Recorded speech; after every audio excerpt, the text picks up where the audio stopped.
नमस्कार। RO-ARO 2021 परीक्षा के अंतर्गत जीएस के कुछ प्रश्नों को देखते हैं। पहला प्रश्न है, भारत के संविधान की किस अनुसूची के अधीन जनजातीय भूमि का खनन के लिए निजी पक्षकारों को अंतरण अकृत और शून्य घोषित किया जा सकता है? ये अच्छा प्रश्न है। इसका आंसर आप लोग बताइए। देखिए, इसका आंसर होगा बी। जो संविधान की 5वीं अनुसूची है उसी में राज्यों के अनुसूचित क्षेत्रों और अनुसूचित जनजातियों के प्रशासन और नियंत्रण से संबंधित उपबंध हैं। खासकर इसमें असम, मेघालय, त्रिपुरा और मिजोरम को छोड़कर राज्यों का अनुबंध 6ठी सूची में वर्णित है। ओके, इसका मतलब ये हुआ कि असम, मेघालय, त्रिपुरा और मिजोरम राज्य से संबंधित उपबंध 6ठी अनुसूची में वर्णित हैं और शेष 5वीं अनुसूची में है। तो इसमें ये 5वीं अनुसूची के अनुसार शून्य घोषित किया जा सकता है। अगला है, एक कथन दिया गया है और कारण दिया गया है। कथन है, भारत संघ नहीं है, और कारण है, किसी भी राज्य का क्षेत्र सीमा नाम उसकी सहमति के बिना भी परिवर्तित करने की शक्ति संघीय संसद को प्राप्त है। आपको नीचे कूट दिए गए हैं और उससे चुनना है कि कौन सा सही है कौन सा नहीं है। देखिए, इसमें ऑप्शन डी सही होगा क्योंकि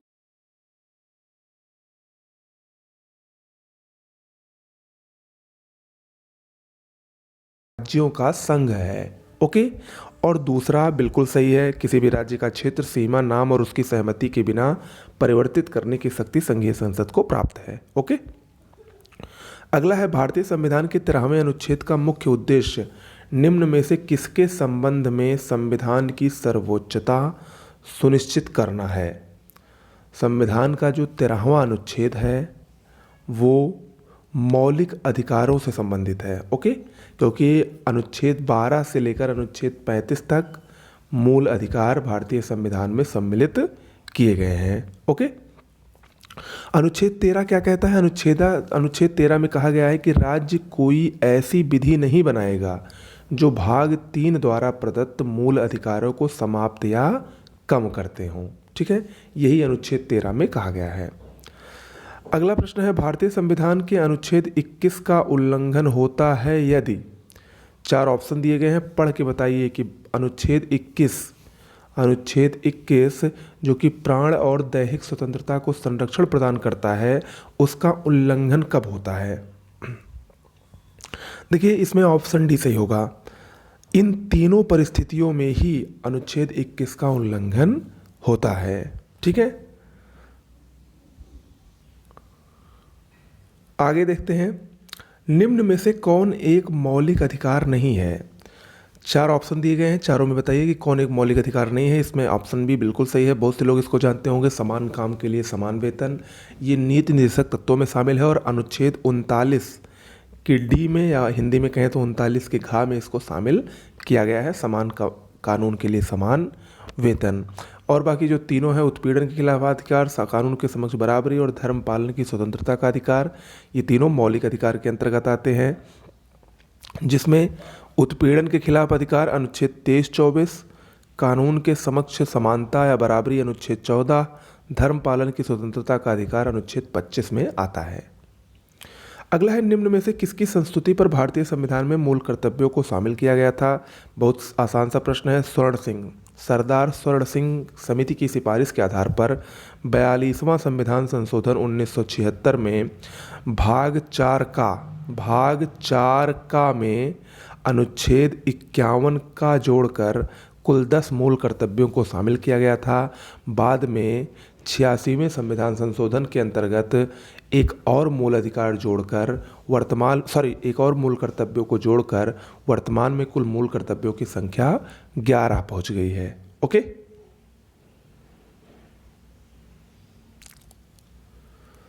चलिए आगे बढ़ते हैं। अगला प्रश्न है, भारतीय राजनीतिक व्यवस्था में कार्यपालिका ... के अधीन रहकर कार्य करती है।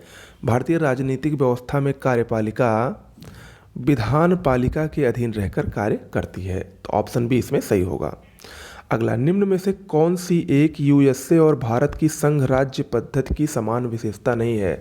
यानी अमेरिका और भारत की संघ राज्य पद्धति की समान विशेषताएं हैं, बहुत सारी समान विशेषताएं हैं, लेकिन न्यायिक संगठन के दो समुच्चय ये इन दोनों की समान विशेषता नहीं है। ओके, क्योंकि भारत में इकहरा न्यायिक संगठन है, जबकि अमेरिका में ऐसा बिल्कुल नहीं है। अगला है, सरकारिया आयोग की संस्तुतियां निम्नलिखित में से किससे संबंधित हैं? सरकार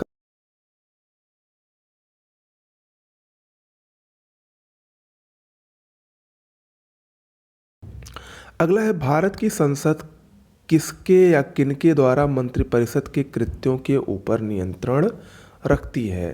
तीन ऑप्शन दिए गए हैं, स्थगन प्रस्ताव, प्रश्नकाल और अनुपूरक प्रश्न। आपको बताना है कि किसके द्वारा मंत्रिपरिषद के कृत्यों के ऊपर नियंत्रण रखती है। तो इसमें तीनों ही सही होगा। अगर आप लोगों ने पढ़ा होगा, पॉलिटी संसद वाला चैप्टर पढ़ा होगा या हमारी नोट्स से पढ़ा होगा, हमारी नोट्स में ये सब पूरा मेंशन किया गया है। तो इसमें ये देखिए, स्थगन प्रस्ताव, प्रश्नकाल और अनुपूरक प्रश्न, ये तीनों संसद के कार्यवाही के माध्यम होते हैं। अगला, भारत के किसी राज्य में विधान परिषद का सृजन या समाप्ति की जा सकती है? चार ऑप्शन दिए गए हैं, किसके द्वारा किया जा सकता है ये आपको बताना है। तो इसमें ऑप्शन सी सही होगा, राज्य विधानसभा के तत्संबंधी संकल्प पारित करने पर संसद द्वारा अनुच्छेद 169 के अनुसार विधान परिषद का गठन किसी राज्य में किया जा सकता है। ओके, अगला है, राष्ट्रीय आय का सामान्य रूप से अर्थ क्या है? राष्ट्रीय आय का सामान्य रूप से अर्थ साधन लागत पर शुद्ध राष्ट्रीय उत्पाद होता है। ठीक है, राष्ट्रीय आय से तात्पर्य अगर हम देखें तो अर्थव्यवस्था द्वारा पूरे वर्ष के दौरान उत्पादित अंतिम वस्तु और सेवाओं के शुद्ध मौद्रिक मूल्य के योग से है, और इसमें जो विदेशों से अर्जित शुद्ध आय यानी नेट इनकम भी होती है वो भी शामिल होती है। ओके, अगला, भारत में आर्थिक सर्वेक्षण प्रत्येक वर्ष सरकारी तौर पर किसके द्वारा प्रकाशित किया जाता है? आर्थिक सर्वेक्षण भारत सरकार के वित्त मंत्रालय द्वारा आमतौर पर प्रकाशित किया जाता है, और ये इस बार पेपर में आया भी था, पीसीएस के पेपर में आया था। अगला है, भारतीय केंद्रीय सरकार के बजट में राजकोषीय घाटे से ब्याज भुगतान घटाने पर क्या प्राप्त होता है? देखिए, जब राजकोषीय घाटा से ब्याज भुगतान को घटाया जाता है तो प्राथमिक घाटा प्राप्त होता है। ठीक है, ब्याज भुगतान और राजकोषीय घाटा के अंतर को ही प्राथमिक घाटा कहा जाता है। अगला है, भारतवर्ष में नोट जारी करने की क्या प्रणाली है? भारतवर्ष में नोट जारी करने की न्यूनतम कोष प्रणाली है। आरबीआई करेंसी नोट जारी करने के लिए न्यूनतम कोष या न्यूनतम आरक्षित प्रणाली को अपनाता है, और इसे सर्वप्रथम 1956 में अपनाया गया था। अगला है, घाटे की वित्तीय व्यवस्था का अर्थव्यवस्था पर क्या प्रभाव पड़ता है? घाटे की वित्तीय व्यवस्था का अर्थव्यवस्था पर मुद्रा आपूर्ति में बढ़ोतरी के रूप में प्रभाव पड़ता है। ठीक है, क्योंकि घाटे की अगर वित्त व्यवस्था होगी तो मुद्रा की मात्रा बढ़ाई जाती है, जिसे हीनार्थ प्रबंधन भी कहा जाता है। ओके, अगला, इसमें देखिए, सूची 1 को सूची 2 से सुमेलित करना है। एक तरफ पंचवर्षीय योजनाओं के नाम दिए गए हैं और दूसरी तरफ उस संबंधित पंचवर्षीय योजना में कौन सी योजनाएं चली थी, कौन सी योजनाएं लॉन्च हुई थी, उसका नाम दिया गया है। तो देखिए, पहली पंचवर्षीय योजना, आप सबको पता है कि पहली पंचवर्षीय योजना कृषि पर आधारित थी, तो ऑप्शन 3 इसमें सही होगा, ए का 3। ठीक है, तो ए का 3 सही है, मतलब ये और ये तो पहले ही गलत हो गए क्योंकि दोनों में ए का 1 लिखा है। इसके बाद दूसरी पंचवर्षीय योजना भारी उद्योग पर संबंधित थी, क्योंकि कृषि के बाद उद्योगों को बढ़ावा दिया गया, तो बी का 2 सही होगा। तो बी का 2 सही होगा, यानी ऑप्शन सी अपने आप सही हो गया। इसके बाद सी का 4, 5वीं में गरीबी हटाओ का नारा दिया गया था।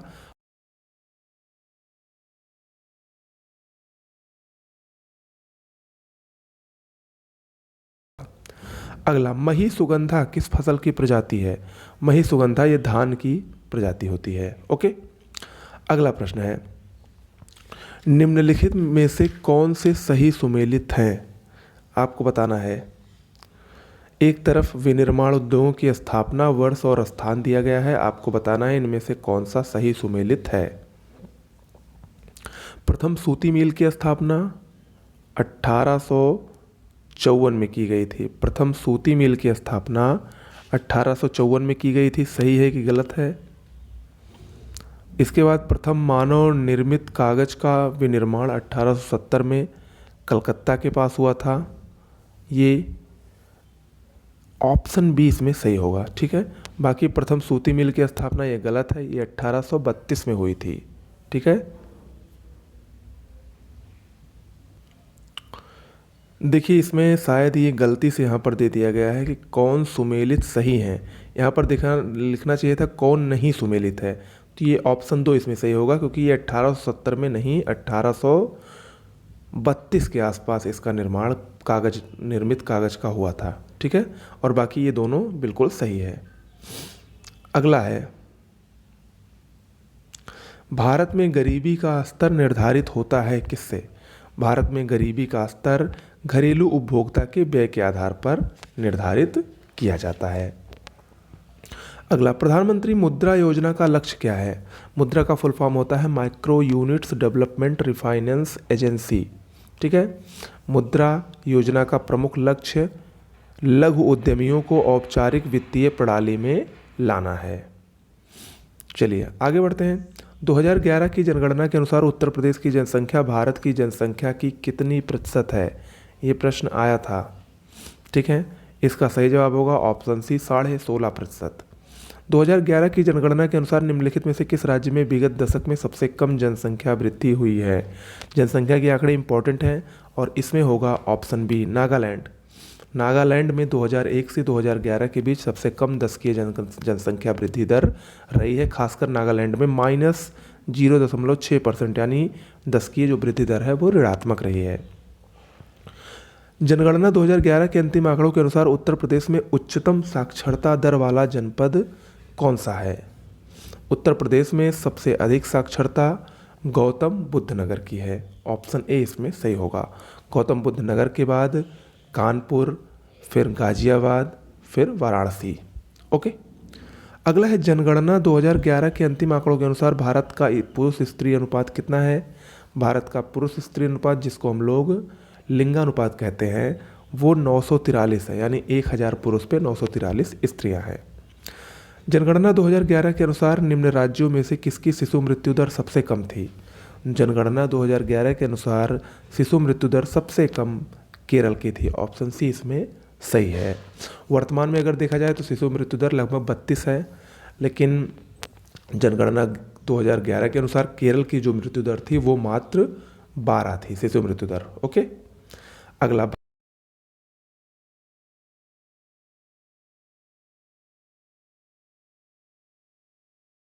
है, तो इसका सही जवाब होगा पंजाब। ऑप्शन सी सही होगा पंजाब, ठीक है। क्योंकि इन सभी जो 4 राज्य दिए गए हैं, इसमें नगरीय जनसंख्या सबसे अधिक प्रतिशत के रूप में पंजाब में है, लगभग 37.5%। ओके। आगे देखते हैं। अगला प्रश्न है, 2011 की जनगणना के अनुसार निम्नलिखित में से किस राज्य में नगरीय जनसंख्या की प्रतिशतता न्यूनतम है? तो हिमाचल प्रदेश। देखिए हिमाचल प्रदेश में सबसे अधिक ग्रामीण जनसंख्या प्रतिशत के रूप में पाई जाती है और सबसे कम नगरीय जनसंख्या प्रतिशत के रूप में पाई जाती है। ओके, तो याद रखिएगा ये। अगला है, पर्यावरण से क्या अभिप्राय है? पर्यावरण यानी इन्वायरमेंट। देखिए इन्वायरमेंट से क्या अभिप्राय है? भूमि, जल, वायु, पौधों और पशुओं की प्राकृतिक दुनिया जो इनके चारों ओर अस्तित्व में है, बिल्कुल सही है। उन संपूर्ण दशाओं का योग जो व्यक्ति को एक समय एक बिंदु पर घेरे हुए होती है, बिल्कुल सही है। भौतिक, जैविक और सांस्कृतिक तत्वों की अंतः क्रियात्मक व्यवस्था जो अंतः संबंधित होते हैं, ये भी बिल्कुल सही है। यानी ऑप्शन डी इसमें सही होगा। पर्यावरण इन तीनों को मिलाकर बनता है। ओके। अगला, निम्न जंगलों में से कौन सा जंगल पृथ्वी ग्रह के फेफड़ों के रूप में जाना जाता है? बहुत ही आसान है ये। अमेजन जो वर्षा वन है, अमेजन वर्षा वन ब्राज़ील में जो फैले हैं खासकर, वो पृथ्वी के फेफड़ों के रूप में माने जाते हैं, क्योंकि ऐसा माना गया है कि विश्व की लगभग 20% ऑक्सीजन अमेजन वर्षा वनों से ही पैदा होती है। अमेजन वर्षा वन पैदा करते हैं। ओके। अगला है, भारत के बड़े नगरों में वायु प्रदूषण का सबसे बड़ा स्रोत क्या होता है? जो बड़े बड़े नगर होते हैं उनमें वायु प्रदूषण का सबसे बड़ा स्रोत परिवहन खंड होता है। ओके, परिवहन खंड होता है। अगला, हरित गृह प्रभाव से वातावरण में निम्नलिखित में से कौन सा परिवर्तन होता है? हरित गृह प्रभाव यानी ग्रीन हाउस इफेक्ट। इससे सबसे बड़ा परिवर्तन यही होता है कि वायुमंडल में CO2 यानी कार्बन डाइऑक्साइड की सांद्रता बढ़ जाती है। अगला, कीवी क्या है? कीवी अक्सर आप लोगों ने इसका नाम सुना होगा। कीवी ये एक उड़ने में अक्षम पक्षी है, यानी ना उड़ सकने वाला पक्षी, जो केवल न्यूजीलैंड में पाया जाता है। ऑप्शन ए इसमें सही है, और कीवी को न्यूजीलैंड का राष्ट्रीय पक्षी भी घोषित किया गया है। अगला है, चिन्नार वन्य जीव विहार कहाँ स्थित है? इंपॉर्टेंट है और बहुत ही पॉपुलर ये प्रश्न भी है।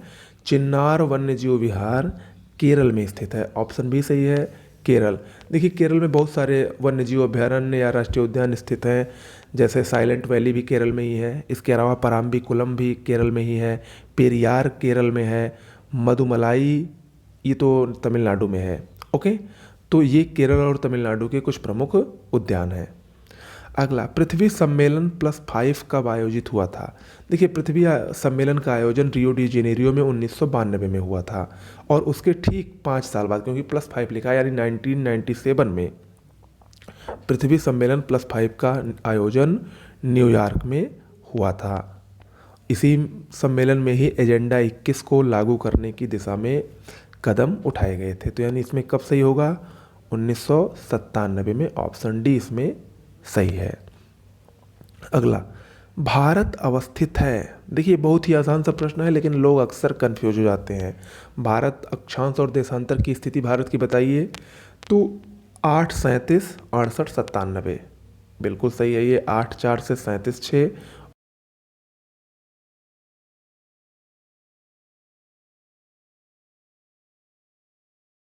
में पश्चिम लिखा है, बाकी ये सेम है, तो इस पर लोग कंफ्यूज ना हो, इसीलिए बार बार यहाँ पर देखिए उत्तर, पश्चिम, पूर्व सबको घुमाया है इसने। ठीक है, यानी अक्षांश उत्तर उत्तर और देशांतर पूर्व पूर्व। यही ऑप्शन सी इसमें सही होगा। ओके, इसीलिए क्वेश्चन को आप लोग बिल्कुल ध्यान से पढ़िए, तभी आप लोग क्वेश्चन को सही कर पाएंगे। अगला है, भारत के किस राज्य की सीमा नेपाल, भूटान और चीन तीनों देशों से मिलती है? बहुत ही आसान सा प्रश्न है। सिक्किम। सिक्किम भारत का एक ऐसा राज्य है जो 3 अंतर्राष्ट्रीय सीमाओं से घिरा है। एक तरफ नेपाल, बीच में भूटान और किनारे पर चीन। अगला, सूची 1 को 2 से सुमेलित कीजिए। कौन सी पहाड़ियाँ किस राज्य में हैं? देखिए, गारो पहाड़ियाँ, गारो, खासी और जयंतियाँ ये मेघालय में स्थित हैं। ए का 1 सही है। ठीक है, मिरी पहाड़ियाँ, मिरी, अबोर ये सब अरुणाचल प्रदेश में स्थित हैं। डालमा झारखंड की पहाड़ी और कोल्लम मलाई तमिलनाडु की पहाड़ी है, यानी ए का 1 और बी का 3।